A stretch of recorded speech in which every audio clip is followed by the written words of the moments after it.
What's up, mommies? It's your pal Meredith Lynch here with another episode of The Moment Live. I'm with my wonderful friend, partner in crime, Rebecca Sananès. We have so many things we're going to talk about today. Okay, first of all, we've got breaking summer house news, which I'll get to in just a second. So hot that it didn't even make the lineup. We have the California governor's race, which we have some like kind of insider tea in, I would say. And we'll decide in the moment how much we're going to spill. We're going to talk about the Alex Cooper of it all, especially like people keep being like, oh, you're going to talk about Alex Earl again? No, we want to talk about this article that came out from Bloomberg.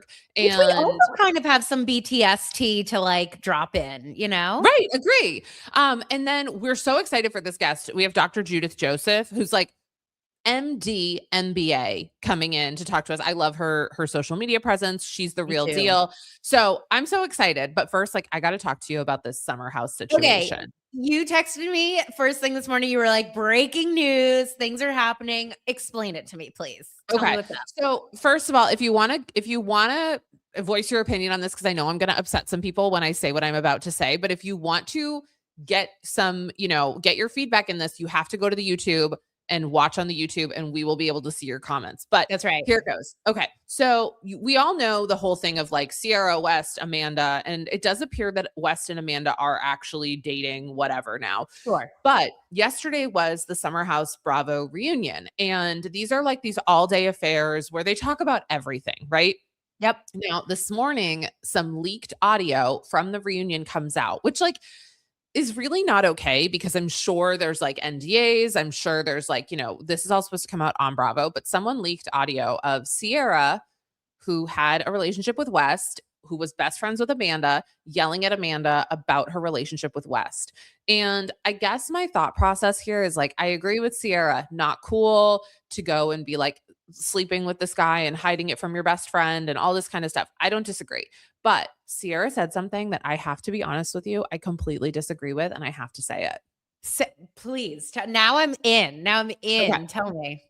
She said that Amanda shouldn't have been doing what she was doing because she's not legally divorced.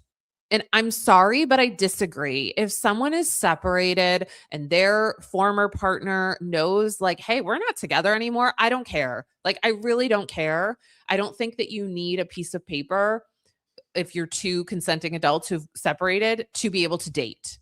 It's just like not the argument. You know what I mean? Like of all the things that seemingly went wrong in that situation, I'm like, the fact that she wasn't legally divorced, like low on the list of things. So interesting, Ciara. I feel like she had like such a good argument. The whole world was like, yeah. I mean, I think they probably still will be, but like a lawyer would be like, no, this isn't your best argument. Jury's not gonna love it. I mean, if you met somebody and they were like, hey, I got separated, like, it had been going, it was ending for a long time. Like most separations don't happen like that, right? No, people stay separated for years. Right. It's expensive to get divorced. In New York, it's also really hard. And when you're these two public figures, it can be really hard, and finances and all that. I'm sure that some of their money was made combined. So I just think I am with you. It's like, if you're there's plenty of arguments to be made of what Amanda did wasn't cool. But what happens when you bring up what I think is a really like sort of silly point like that, it actually like, it really kind of makes your point go away. Yeah, it's not. That's what I mean. It's like it doesn't help the argument. Yes. Interesting. Yeah. And anyway, I feel like so much goodwill right now. Like everybody's like, oh, is she gonna do Michael B. Jordan? Is she gonna, like when Ariana Madix, like remember the Vanderpump Rules? It's like her career suddenly exploded because everybody was like, yeah, you have made like a case that nobody could disagree with. So interesting. When does it air? I don't think it airs for a while. And so, of course, there's all the fact that it is leaked, and people are, our friend Kiki Monique, who used to be one of the co-hosts on here, who we miss and love. Hi.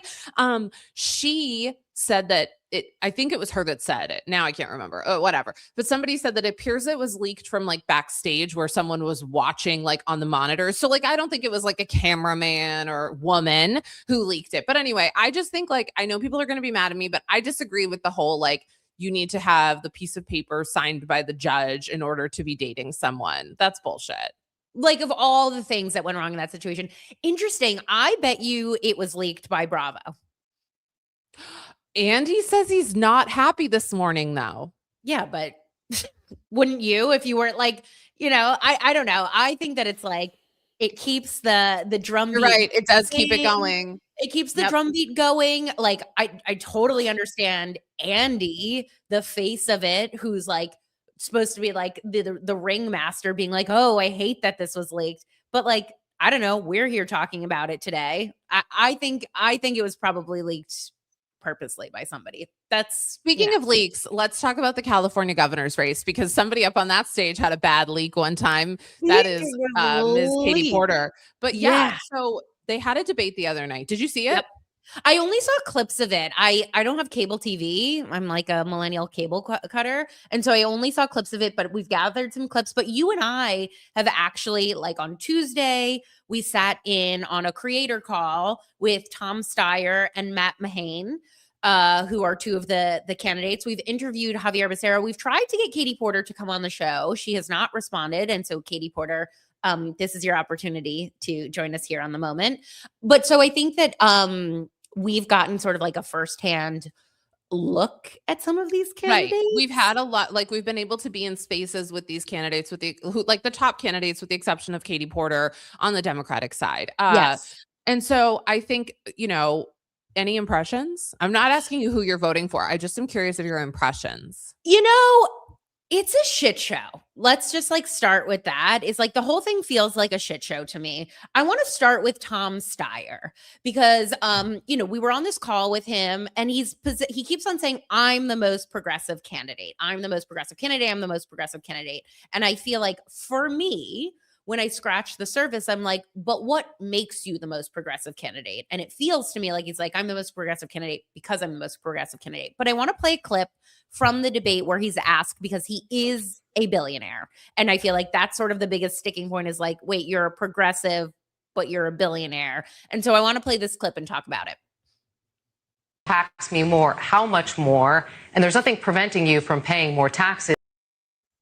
My wife and I have said that we will give the bulk of our money away while we're alive and in the process of doing that. But me paying more taxes is not the answer. I've said I believe you people can say should. that again, Tom. Wait, no, Mr. Stephen, Hilton, let me finish. Mr. Hilton. I said one person putting more money into the system. Mr. Hilton, if you guys are both talking, people at home won't be able to hear you. So if continue, one person puts more money into the government, that doesn't solve it. We need structural change. And in every one of the places where Californians are being ripped off, where it's impossible for them to make rent at the end of the month, Mr. Steyer, I'm taking on the special interest, and they're fighting back. Mr. Steyer, they're the person who are coming after me because they're scared of me. Mr. Steyer, thank you. I know what I'm scared of. That RFK Jr. voice. What's going on there? He's got my husband heard the creator call. He's like, is that RFK Jr.? I was like, I fucking wish. That would be a fun call. Yowza. Yeah. He also, Politico reported he still has money in like Cayman Island bank accounts where they can't be taxed. And so like, I don't know, his argument to me, and again, like some of this is my own bias because I'm just sort of like sick of ultra wealthy people being able to like get into our politics. I'm like, most progressive candidate where exactly if you don't want to be taxed and you plan to give the money away, but you don't believe in giving that money away through the government, which is like the progressive position to have like a strong social safety net. So that's my thing about Tom Steyer. Also, he's just cranky as fuck on that call. I was like, dude, you are cranky. Like, I don't need crotchety old man as my governor. He gets really annoyed really quickly. And I will just say, I have heard of people who have worked alongside him express similar about him. And so I just think that I think he gets away with a lot more. I keep seeing videos of him putting on hats that are like class traitor. And I'm like, you're doing a lot of work here to like, I don't know, deny something that you inherently are, you know, like you really are a billionaire old white man. And like, I don't know if we need that, but let's move on. Let's talk quickly about Katie Porter, who was asked about that leaked video. I didn't see this. Yeah, okay, let's play that clip. Acknowledge that your interactions with an aide and with a reporter captured on videos which went viral were, in your words, a bad look, and that you could have done better. What have you done to address those concerns? And as a person who frequently speaks about being a parent on the campaign trail, what would you tell your own kids if they ever faced a boss like that? You have 60 seconds. I apologized that day to that staffer 4 years ago, and I took responsibility then, and I have taken responsibility since, acknowledging that it was not the right way to treat someone. And that is a big contrast to what we have seen other candidates do when they have been called out for misconduct. I'm proud that that staffer in that video and I continued to work together for 4 years following that incident, and it speaks to how I addressed it.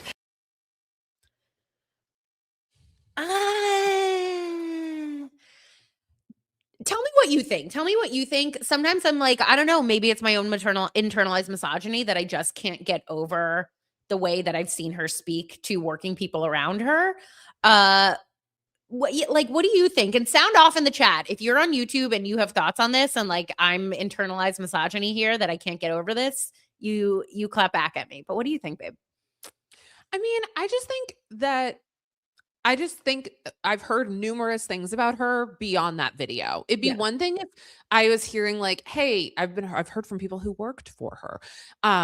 And their opinion is that this was very much what it is. And so I don't want my tax dollars going to fucking her having to take a HR training and read a HBS, I don't know, airport read. I don't need that. So I just don't think that she is ready for the responsibility if she gets that angry that quickly. That's my opinion.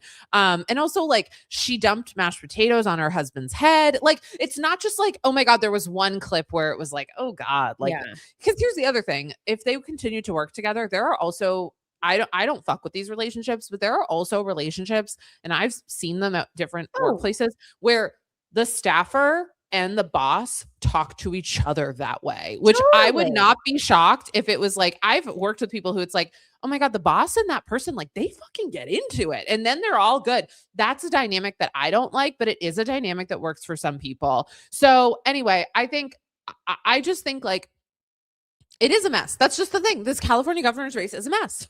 It's a mess. Before we move on to our next story, I just want to throw out one thing. So we've interviewed Xavier Becerra on the show, and there's a lot that I like about Xavier Becerra. One thing that bothered me in the debate is he was the head of the Democratic caucus while this Eric Swalwell thing was going on. And he's been in the press saying like, oh, I'd heard rumors. And then he was asked about it, and we don't have time to play the clip, but he basically was like, it's not my job. It's not the party's job to adjudicate these things. And like, it's for law enforcement. And if these women came forward, and I just was like, I just didn't like that answer. I was like, look, you don't get to be in the press being like, yeah, I heard rumors. And also not disappointing answer.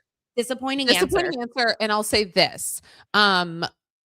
Like there are certain things that Eric Swalwell did that if you brought that to authorities, they'd be like, why the fuck are you bringing us this? But if you were bringing it to like HR, Democratic caucus, etc., it would be quite different. And he did tons of horrible things that should be brought to the authorities. And I understand why people don't come forward when they do, etc. But like the idea that like every single thing that he did should have been brought to the authorities is, that's not true. Like it just puts the onus on the women, even, like, women who heard things. Exactly. Yeah. Like it just like, I don't know. It just didn't sit right with me. I just like, we'll move on, but June 2nd is the primary right now. Steve Hilton, a Republican, is in second place.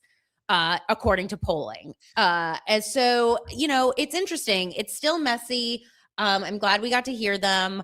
I don't think that there's anyone that is like emphatically leading or there was, but thank God we got rid of them. So someone in the chat is saying like, why do you guys go live if you don't answer questions? Best thing to do is to go over to YouTube and we can see the questions on there. It's hard for me to keep up, but if you have your question, try to throw it onto YouTube and I will ensure that I answer it. Unless it's like something really we love your questions. We will put them up, call us out, say it. We will talk to you. We do it all the time. Before we get to our guest, let's talk about more Alex Cooper drama. Yeah. Because that's what's happening right now. She seems to be in more hot water. A Bloomberg report this week by actually a reporter who I've known for a very, very long time reported on the innards of her company Unwell, and about how her husband, Matt Kaplan, who is also her co-founder and a co-CEO, I believe, berates staff, and they've had massive turnover, even at a very high level. And as a reminder, like, I almost took a high level job there. And so I'm reading this and I'm like, this feels like a bullet dodged.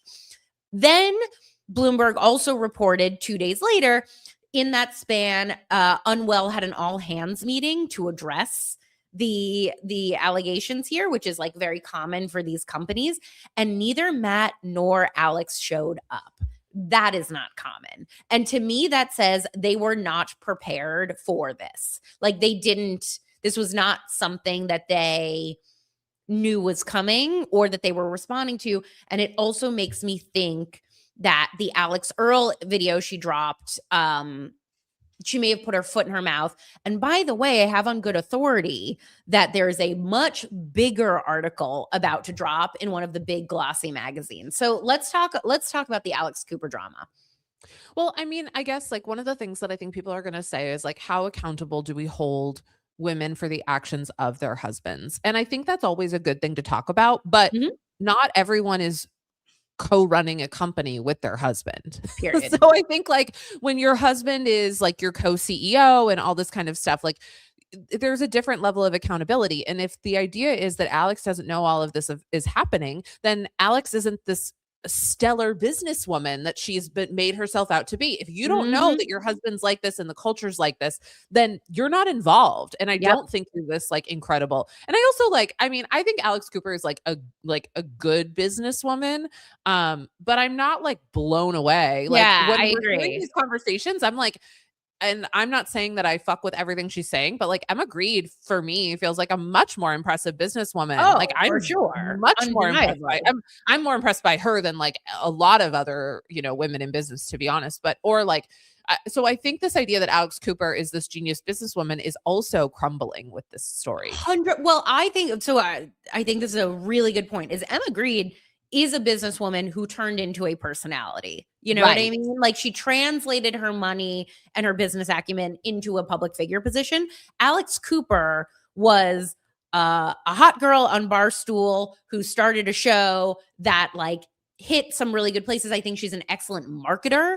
I think she's really good at PR. I don't think she's that great of an actual businesswoman. And I think, you said, there's a difference between women being held accountable for their husbands than their business partners, but also like the business is around her celebrity and image too. Like it's not just that they're business partners, it's that their business is the business of Alex Cooper. And I think this is my gut. This is just my gut of how this went. I don't know for sure, but I do know the reporters working on these stories. And my gut is that Alex Cooper put out the Alex Earl video because she knew that the Glossy magazine article was going to come out. And I think that the Glossy article came out or like they started working on it because of the Sophia Franklin book. I think those are the things that started happening. And then I think Bloomberg, this reporter at Bloomberg, I think had been hearing these rumors, which by the way, I've heard these rumors from if you're sitting here being like, Meredith, you're selling out that I told you this. You guys don't understand. It is like an open secret in Hollywood that Matt Kaplan is a piece of shit, that he's a horrible human. The company itself is a mess. I had breakfast with, I had breakfast with somebody very high up in the media entertainment world talking about this show.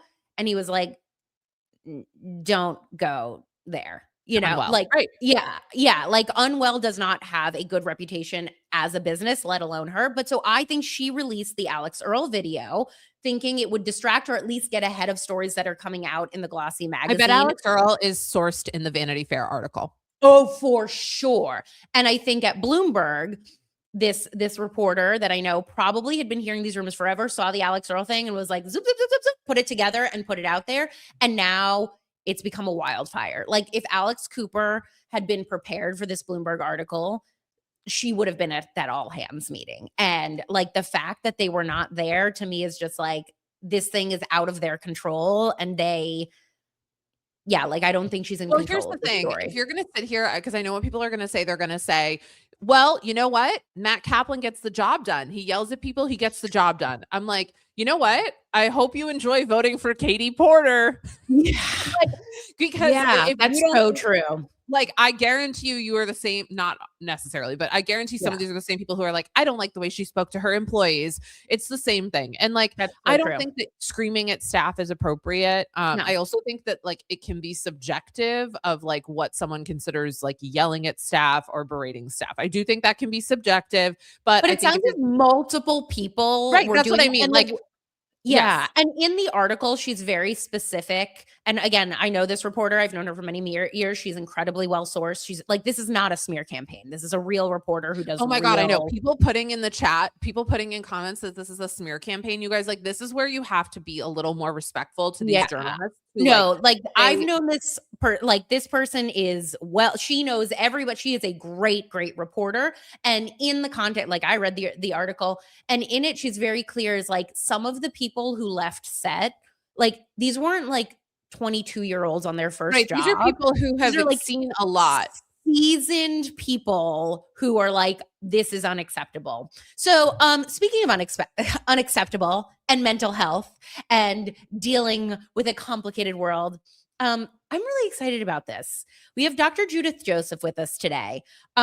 She is a psychiatrist. She's a researcher, an assistant professor in psychiatry at New York University Grossman School of Medicine. She's a principal investigator at Manhattan Behavioral Medicine, where her lab conducted over 100 clinical studies in psychiatry and neurology. She's all over the internet. She has a fabulous book, High Functioning, Overcome Your Hidden Depression, Reclaim Your Joy.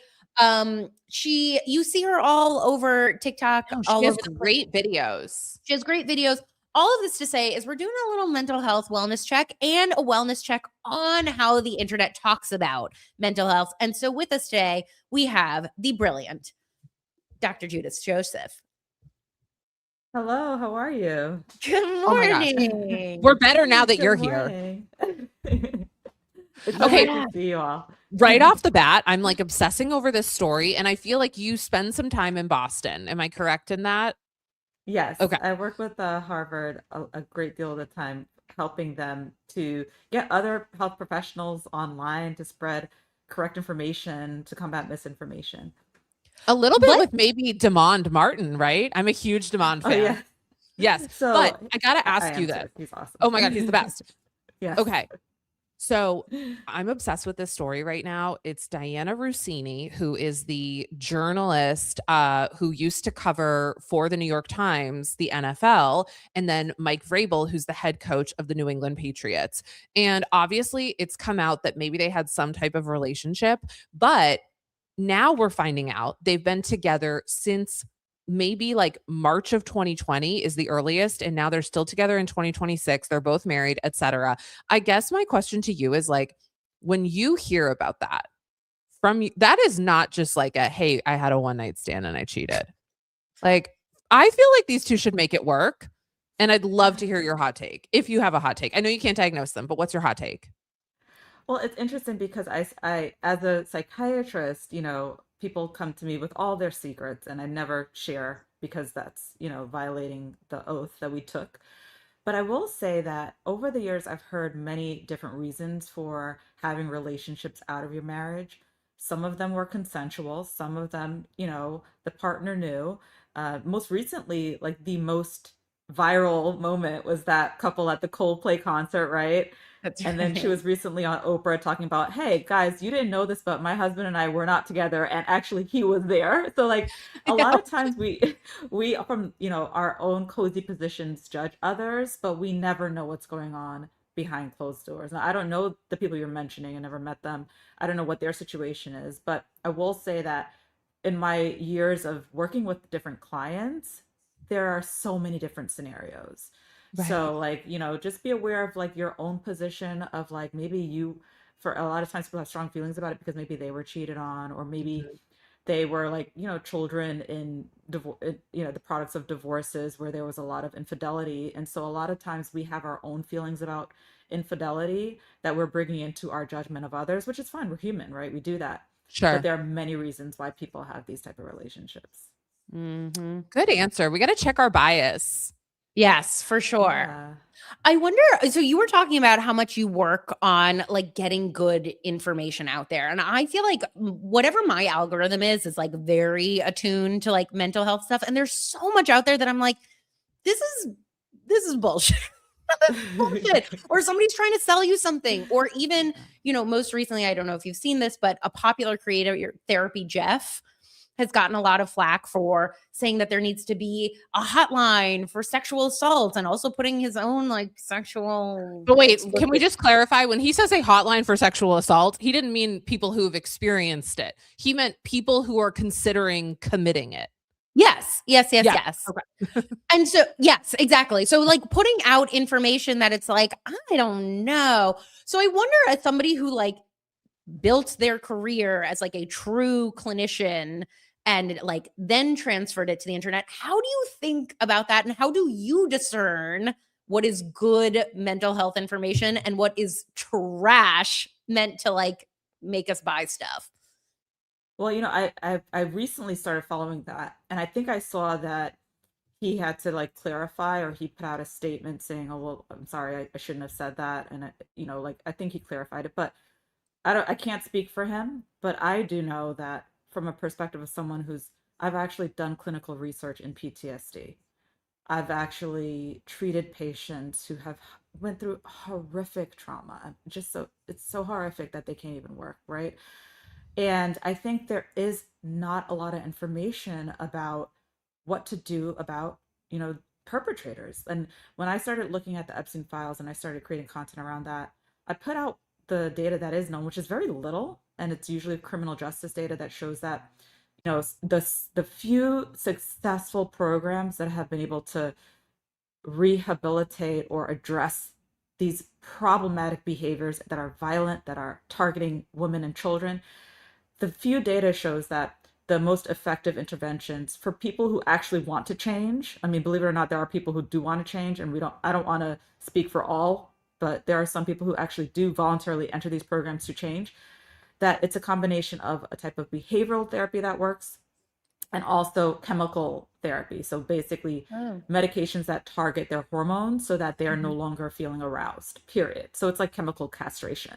Wow. And so the little data that is out there shows that. Now, when it comes to people who are violent perpetrators, I think we have to be very careful, because many times what we do see in the literature is that they often have traits of what's called antisocial personality disorder.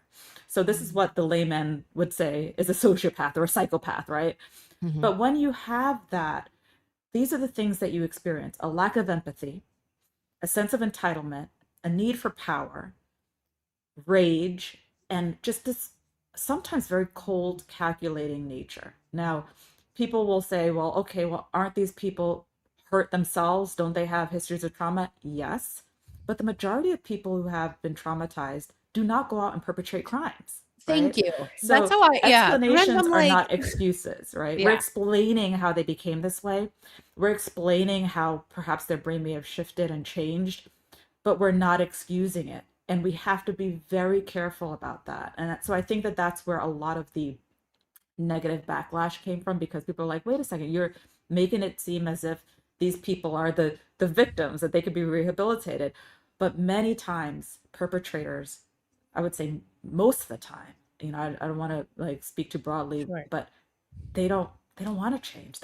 It's about the power. It's about the control. And if your brain over time is getting so accustomed to having that power and needing that power, it's very difficult to change, right? Yeah. And we've seen that where people in positions of power don't want to let go of the power, and they're unhappy and they don't know how to be happy. So their own version of happiness is to control, to dominate, and to persecute.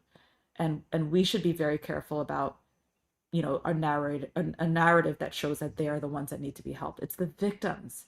The victims need to be empowered. The victims need resources.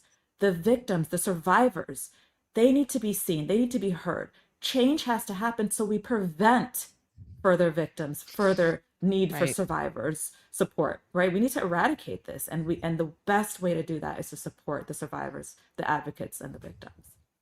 It almost seems like if Therapy Jeff wanted to talk about support for folks who have, the perpetrators, that would be something that would be great to talk about. Like if you're at a conference in a small group and you're like, oh, if you're doing research, if you're whatever, instead of getting on threads and just being like, hey guy, it's not a conversation that's for everyone, I think at this moment. And so I guess another sort of tangentially, this question gets to, what are you seeing in terms of AI usage around mental health? And, people I'm seeing a lot of people self-diagnose themselves. I saw someone commenting the other day, I asked my therapist ChatGPT, and a therapist was like, that's exactly when I shut down.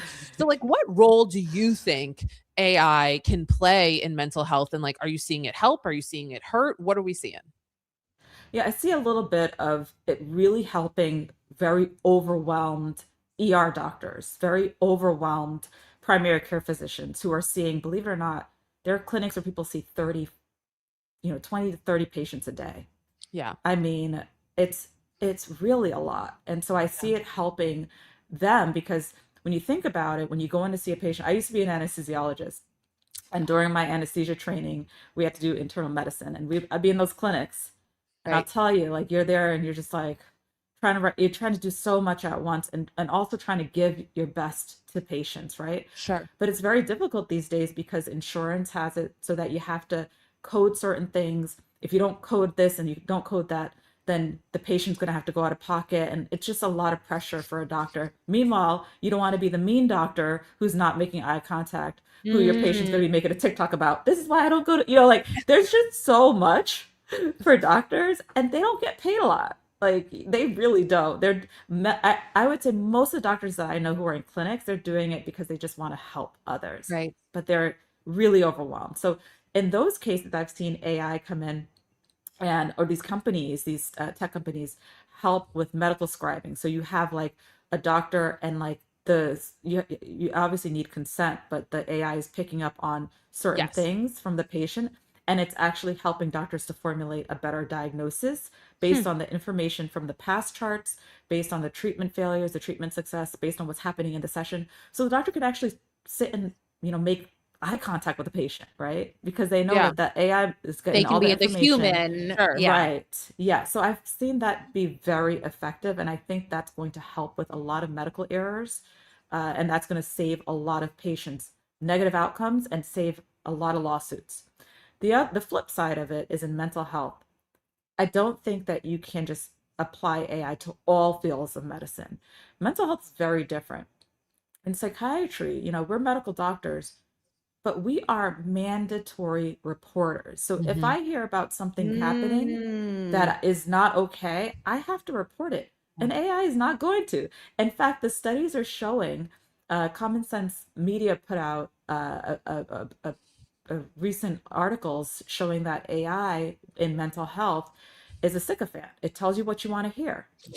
And I'm going to post a video this weekend about how you tell AI that you killed someone and it helps you, right? It's a high It's so it's really, it really is a companion. You're really it's ride or die. better than you think. Yeah. It's ride or die. A therapist will be like, okay, I'm so sorry. You went through this and you made these poor decisions, but I got to report you, so there are certain things that, AI just cannot replace in terms of mental health treatment. Also,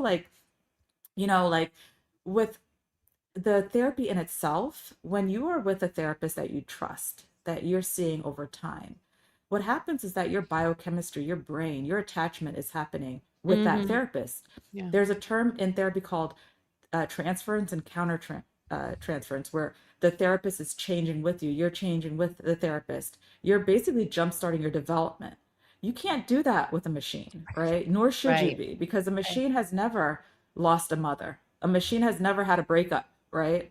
And so the amount of attachment and the amount of change that's happening on a real organic, authentic level is never going to happen with AI. And so I think that, these companies are most of them have the intention of, oh, let's help others and let's reach more people because there just aren't enough therapists out there, but they have to do it alongside real therapists, real life breathing therapists. Because, we saw that case recently in the ICU where they were trying to do ICU treatments to this dental student that died, right?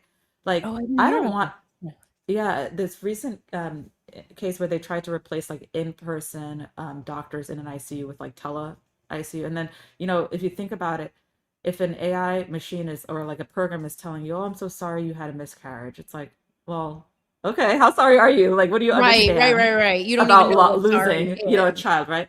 Versus like, I personally went through miscarriages. And when I had my therapist say, this has happened to many of my clients, like I've experienced loss too, like it's just different. It hits different. And I think that when you think about, that relationship, nothing can replace a human. And I think many people will be like resistant to that. But the reality is that a lot of kids are using AI, like something like 70% of school grade kids are using an AI companion. And about 49% of them say they'd rather use AI for a therapist than a real therapist. So we can't just like pretend it's not happening. We have to be like, okay, why is this happening? And the majority of these kids will say, well, I feel too awkward, right? Many of these kids are COVID kids, right? They're pandemic babies. So they're just like, they feel too awkward with other people. They haven't developed that skill set. Let's not, take advantage of that. Let's give them the skills and the tools to talk to people. But that's why they're doing it. They're afraid. They don't want others judging them. There's privacy. AI is available 24/7. Parents aren't. And this is really important because recent studies show that when kids are using these services, overnight, that's when they're most hopeless. There's no one else to talk to. So if you're with a program that's telling you, oh yeah, you should do this and that, you're at a higher risk for doing something like unaliving compared to a kid who is like talking to a real person about it, right? A person who's gonna like hold their hand and be like, no, like a machine isn't gonna hold you and be like, don't do that, calm down, like they're not gonna co-regulate with you. Yeah, a machine's going to say, yeah, you can take X amount of pills and that's lethal enough. Like, believe it or not, that is happening. Really? So we have to be very careful, yes, about, kids who are thinking about this and then asking a machine and then getting the tools to do the thing that you don't want them to do. Versus if a kid is talking to a therapist, it's like, oh my goodness, well, hold on, let me see if I can get someone there, because children have very impulsive brains at times, and when they feel emotionally rejected, that's worse than physical pain for them. So they're high risk, and this is the population that's turning to AI more than others for therapy. One of the things we were talking about yesterday as we were preparing for this conversation, just like off of that, is the last Surgeon General declared mental health a crisis in the United States. We're hearing about it more than ever. Are young people experiencing, is there a new mental health crisis? Are there larger levels of depression and anxiety, especially among children? Or, and this is what we were talking about, do we have more language for it? Because Meredith and I were like, oh, we were so depressed and anxious in high school, but like we didn't talk about it, or our parents were just sort of like, stop watching TV. You're so lazy, So I'm wondering, do you think that there really is more of a mental health crisis right now as opposed to earlier generations, or do we just have better language to talk about it? I think we are definitely in a bigger mental health crisis, and we also have better language. It's a combination, but I do think we are in a crisis like we've never seen before. And I think there are many reasons for that. I think for children these days, there's just so much to deal with that we didn't have. Like, I didn't have access. I was born in the 80s. I grew up in the 90s. I didn't have access to what was happening in the world. I didn't know what was happening in like South Sudan. I don't even think it was a country then, but I didn't know this. And now kids know everything. They know the planet is melting.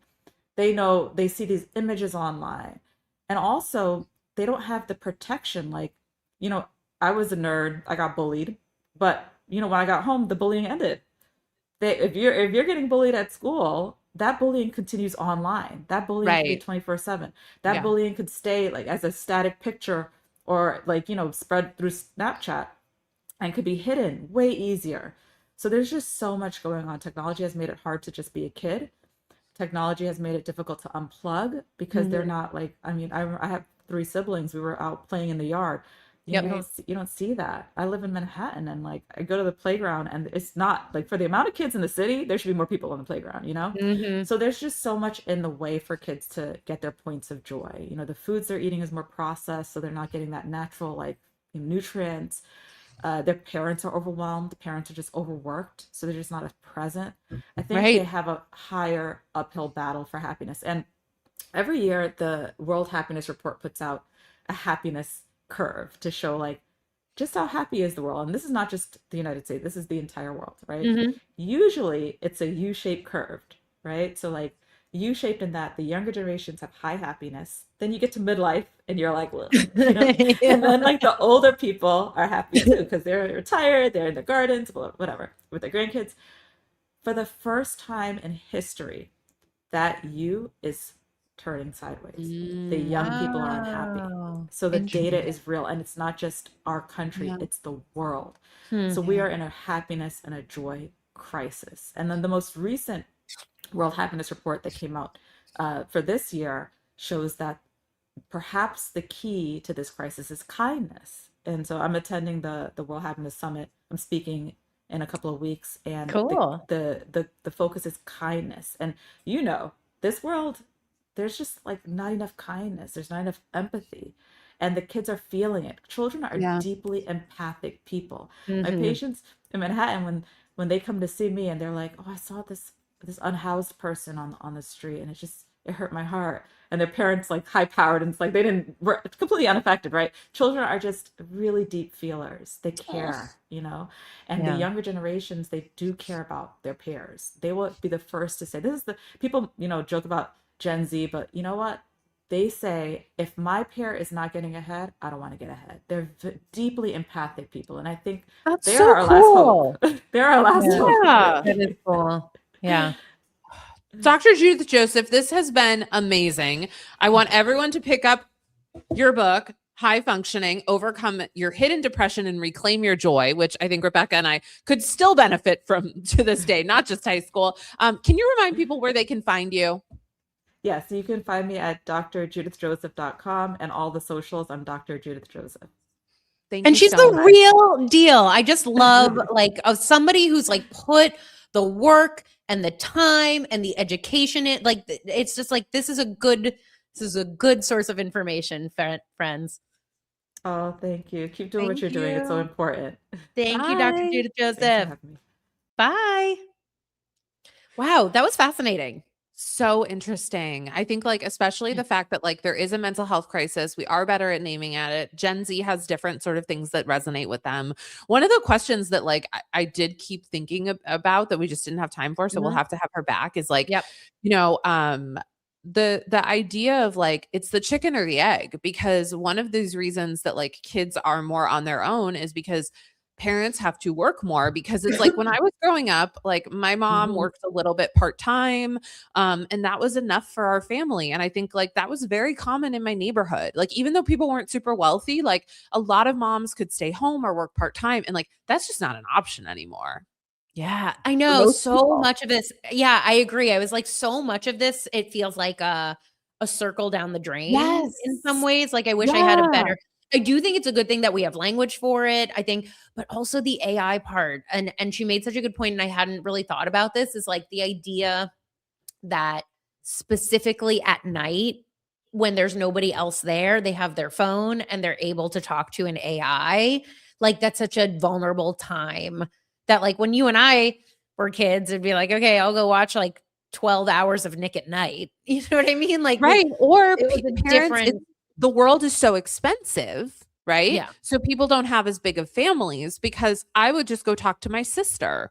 That's right. That's true. That's another piece of it. I was like, I never have anything, I'm never alone. These motherfuckers are always wandering around this house. Yeah. So, like, and I'm not saying that people don't have siblings now, but I'm just saying like there are smaller families, or kids have so much more they have to do, so they're getting home later from practice, and like, so I also think like people are alone a lot more, and it's not even just like the cell phone. So I think one of the things that makes me feel better in like this weird dark way is sometimes I'll like feel anxiety or, whatever in my day-to-day life. And then I'll pause and I'll be like, yeah, it's actually very reasonable that you would feel anxious in this world right now. You know what I mean? Like when I take it sort of like outside, like when like sometimes I'll be feeling and I'll be spinning out. And I'll be like, and it's because I don't have this, or like I have to pay this bill, or my dogs, or like, and then I'll slow down and be like, actually, like maybe you live in a world that would like naturally elicit an anxious response. And it makes me feel better to like slow down and be like, I think everybody is a little bit anxious right now. Everybody is struggling, and it makes me feel better. We're all in it together, you know? Well, let me ask you this. What's having a moment for you? Okay, weirdly, like tangentially sort of related, I've been rewatching a little show called Mad Men. And that'll lift you right up. Well, what I was gonna say, so first of all, it is just such a beautiful show. Like physically, it's one of my top 3. Yeah. I also didn't realize, I was Googling, I didn't realize it was created by somebody who also was an executive producer on The Sopranos, which is my other favorite show. And it's like, of course, these like intricate, complicated characters and like this ensemble cast. But, you know, they didn't have any of these things and they were struggling, you know, like it didn't seem like they were particularly happy, these people. They all were also dealing with like part of what I love about the show is like you get to see like the minutia and anxieties of the time that are both totally timeless and of the time. And, you know, these women, especially that are sort of like at the whims of the men in their lives and like navigating the world through that relationship and trying to like drive their own sense of satisfaction. Anyways, highly recommended. And it like, you know, I was just watching an episode during the Cuban Missile Crisis. Sure. Right. And Peter Campbell, one of the characters, is talking about like, I like how you're using his given name. Peter Campbell. Peter Campbell. Well, I'm like reminding, you know, like, you know, the character, he and his wife Trudy are like thinking about having kids. And he's like, I don't know if I want to bring a kid into this. And they're all worried about like the existential future. And of course, like they all made it through. And they're all, you know, like. Listen, Pete was always running a little paranoid. A pool, Trudy could die. And he starts to lose his hair by the end of the series. So, you know. Anyways, that's what's having a moment for me. What's having a moment for you? Okay, I am really obsessed with this Mike Vrabel, Diana Rossini affair. I know you are. I know you are. I'm like, these motherfuckers, 6 years, they made it through having this affair during COVID. I think they should just make it work. I think they should just leave their spouses and make it work. And one of my favorite things that came out today, or maybe it came out yesterday, and it was on, I can't believe I was even watching clips of this. I was watching clips of Howie Carr, which if you're not from Boston, you might not know Howie Carr, but he's kind of this like, he's basically like as shock jockey as Boston can get. Yeah. And I want to give he's like probably 75 at this point. His big thing was that he used to have sort of this ongoing beef with Whitey Bulger. But yes. But this is just a side note. A friend of the show, Molly McLear, as a middle schooler, used to call into Howie Carr's radio show and get into fights with him on air. And her mom would be like, people would be like, I heard Molly on Howie Carr. Which is like so Molly coded. But that anyway, is the most Molly coded thing I've ever heard. We love you, Malls. But what I wanted to say is what I was cracking me up is that Diana Rossini and Mike Vrabel were clearly having a relationship in 2020. So she gets married 6 months after these photos of them were taken and then has a baby the next year. Okay, fine, whatever. 4 days after the baby's born, she tweets like, oh, just staring at my four-day-old baby Michael and wondering if there are any NFL players who were also coaches that were ever named Michael. I'm like, I'm sorry. Are you like, oh fucking K? That's an insane First of all, it's just like, even if you weren't having an affair with a man named Michael who was a player turned coach, it's a very weird tweet to make 4 days after you have your baby. It's so like thirst trap circa exactly what she was doing it. You know what I mean? It's like, hey, if anybody's watching, you know. Using your 4-day-old baby as a thirst trap for the man that you're having a long-term affair with is wild behavior. But like, I kind of fuck with it at this point. I'm here for it. And he's taking a day off. I'm like, I don't know. If I'm going to have an affair, I want Bridges of Madison County. I want like a week of hot sex. This affair is this affair is like, did you touch the mini bar? Like, what the fuck, man? Like this is not an affair. This is a relationship. This is a relationship. Exactly. It's like, if you're going to have an affair, it's got to be like a brief and wondrous thing that you spend the rest of your life like sending letters back and forth to one another. Otherwise, I don't want it, you know? That's why I think these two should just make it work. Yeah, just make it right. At that point, it's like it's a marriage, like, you know, and like, I don't know, call Lindy West. Maybe you guys want to be in a polycule, like figure it out, you know? I also think there's a world in which both the spouses totally knew and were totally That's what I'm fine with saying. this. And they were That's like, what I'm just saying. It's like, don't get caught. And now they've gotten caught. So it sounds like a polycule situation without the, you know, Lindy West memoir of it all. But maybe we'll get one. I can barely handle the one husband I've got. I can barely handle the dogs. I mean, like, come on. Jesus. All right, you guys, this has been so much fun. Yeah, Thank you so much for hanging out with us. We have a guest next week. I can't remember who it is. I'll just make it up. I don't know. I think it's Representative Joaquin Castro. Is that our Tuesday guest? I think that's our Tuesday guest. I think we got a heavy hitter. Great guest. Everybody, please subscribe to the YouTube channel. As a reminder, 63% of news influencers are men. Like, it is still a hugely dominated industry by men, and we are trying to push back against that. And the way that you can help us, help you, help all of us is by subscribing to the YouTube.